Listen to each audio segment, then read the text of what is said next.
So I really want to make a really pretty, like fluffy, kind of big Christmas bow to hold, to look like it's holding our mistletoe on.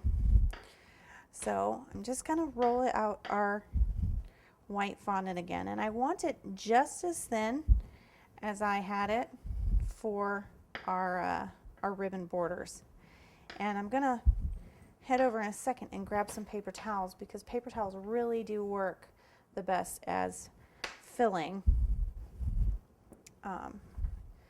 for our bow loops, to make sure that they keep their shape. So one of the first things I'm going to cut are actually the tails, because the tails get layered underneath the bow loop. Sorry, I gotta quit messing with it.